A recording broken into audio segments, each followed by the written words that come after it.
చాలామందికి దక్షిణామూర్తి ఎవరో తెలీదు, ఎలా ఉంటారో కూడా తెలీదు. అసలు దక్షిణామూర్తి అవతార రహస్యం ఏమిటి అంటే, దక్షిణామూర్తి పరమశివుని జ్ఞానగురువు అవతారం. పరమశివుడు దక్షిణామూర్తిగా ఎందుకు అలా అవతరించాడో ఇప్పుడు మనం తెలుసుకుందాం.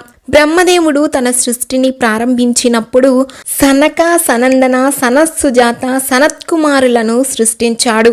బ్రహ్మ ఈ నలుగురితో తన సృష్టిని కొనసాగించమని చెప్పాడు. కానీ అలా చేయడం తమకు ఇష్టం లేక ఆ నలుగురు బ్రహ్మజ్ఞానాన్ని పొందటానికి గురువుని వెతుకుతూ బయలుదేరారు. మధ్యలో వారికి విష్ణువు, శివుణ్ణి చూసి వారి పక్కన ఉన్న లక్ష్మీదేవి, పార్వతీమాతలు ఉండటం వలన ఏమీ మాట్లాడకుండా అక్కడి నుంచి వెళ్ళిపోతారు. పరమశివుడు ఈ నలుగురి అజ్ఞానాన్ని చూసి బాధపడి వారికి బ్రహ్మజ్ఞానాన్ని ఉపదేశించాలని అనుకుంటాడు. ఈ నలుగురు వెళ్లే దారిలో ఒక మర్రి చెట్టు కింద దక్షిణ దిక్కుగా దక్షిణామూర్తిగా శివుడు కూర్చున్నాడు. ఈ నలుగురు ఆ మూర్తిని చూసి అతని తేజస్సుకు ఆకర్షితులై అతని చుట్టూ కూర్చుంటారు. ఆ స్వామి తన మౌనంతోనే వారందరికీ బ్రహ్మజ్ఞానం పొందేలా చేస్తారు.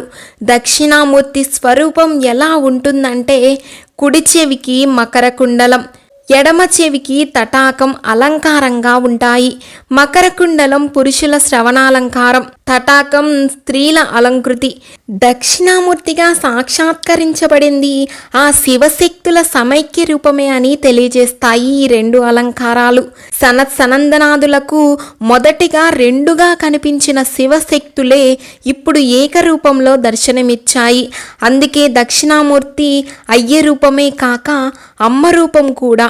ఈ విషయాన్ని లలితా సహస్రనామంలో దక్షిణామూర్తి సమారాధ్య శివజ్ఞాన స్వరూపిణి అని వివరిస్తుంది. శ్రీ దక్షిణామూర్తి మర్రి చెట్టు కింద 4 చేతులతో దక్షిణం వైపు కూర్చున్నట్లు చిత్రీకరించబడ్డారు.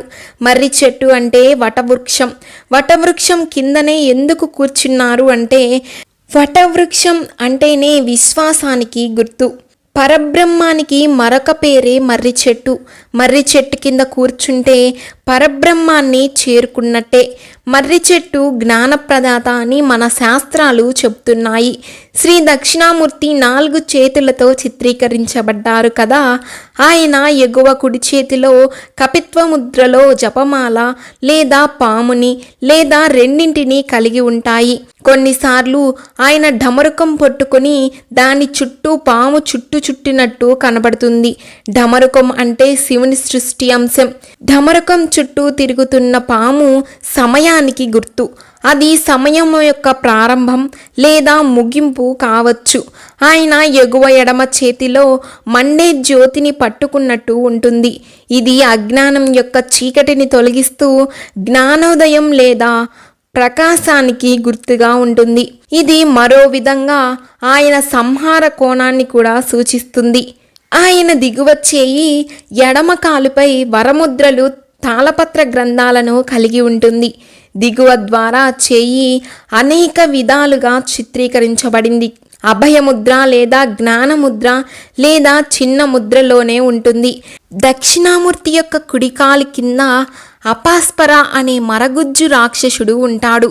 హిందూ పురాణాల ప్రకారం ఈ అపస్మరణ రాక్షసుడు అజ్ఞానం మరియు భ్రాంతికి సూచన. అజ్ఞానం అంతం చేసి జ్ఞానాన్ని అందరికీ పంచాలనేది దీని గుర్తింపు. ఈ అజ్ఞానం యొక్క అణిచివేత దక్షిణామూర్తి యొక్క తిరోభావాంశంగా వర్ణించబడింది. శ్రీ దక్షిణామూర్తిని తప్పనిసరిగా 5 చిహ్నాలతో అలంకరించాలని శిల్పసహస్రం సూచిస్తుంది. అవి కుడివైపున నుదిటిపైన ఉన్న రత్నం అంటే మణి, చెవిరింగులు అంటే కుండలాలు, కంఠహారాలు అంటే కాంతిక, చేతులకి కాళ్ళకి ఉండే కంకణాలు అంటే వృచ్చికలు, నడికట్టు అంటే మేఖర, ఆభరణాలు. ఈ ఆభరణాలు ఆధ్యాత్మిక శక్తి, సహనం, దాతృత్వం, నైతిక ధర్మానికి ప్రతీకగా చెప్పబడ్డాయి. దక్షిణామూర్తి ఉత్తరాభిముఖులై ఉంటారు. ఉత్తరం అంటే దిశ. ఈ దిశలో కూర్చున్న స్వామిని చూస్తూ ఉన్న వారికి వెనుక భాగంలో ఉన్న దక్షిణ దిశ అంటే యమునికి సంకేతం అది కనపడుతూ ఉంటుంది. అంటే దీని భావం ఎవరు దేవుని వైపు చూస్తూ ఉంటారో వారు యముని వైపు చూడలేరు. అంటే మృత్యువు వాని దగ్గరకు కూడా రాదు. యముని చూపు మనపై పడకుండా స్వామి చూపు నిఘా వేస్తుంది. ఇక్కడ యముడు అంటే అజ్ఞానం, మృత్యువు అని ఉపనిషత్తులు చెప్తున్నాయి. ఆత్మస్వరూపాన్ని ఎరుకకపోవటమే మృత్యువు. ప్రమాదంపై మృత్యుం మహిం బ్రహ్మిణి అన్నారు. యముణ్ణి సైతం శాసించిన మృత్యువే దక్షిణామూర్తి. దక్షిణ అంటే దాక్షిణ్య భావం. ఏ దైవం వలన దుఃఖం పూర్తిగా నిర్మూలమవుతుందో ఆ దైవమే దాక్షిణ్యం అంటారు. ఈ లోకంలో శాశ్వతంగా దుఃఖాన్ని నిర్మూలించగలిగే శక్తి ఆ భగవంతునికి మాత్రమే ఉంటుంది. ఆ శక్తి దాక్షిణ్య భావం. దాక్షిణ్య భావం ప్రకటించిన రూపమే దక్షిణామూర్తి అని, అన్ని దుఃఖాలకు కారణం పూర్తిగా తొలగిపోయి శాశ్వత దుఃఖ విమోచనం, ఆ అజ్ఞానం తొలగించే జ్ఞాన స్వరూపమే దక్షిణామూర్తి అని అంటారు. గురువారం నాడు స్వామివారి ఆలయంలో ప్రత్యేక పూజలు జరుగుతాయి. ఆది గురువు అయిన దక్షిణామూర్తిని సూచిస్తూ ఆదిశంకరాచార్యుల వారు దక్షిణామూర్తి స్తోత్రాన్ని కూడా రచించారు. ఇంతటితో ఈ వీడియోని ముగిస్తున్నాను. తప్పకుండా వీడియోని లైక్ చేయండి. ఓం నమః శివాయ.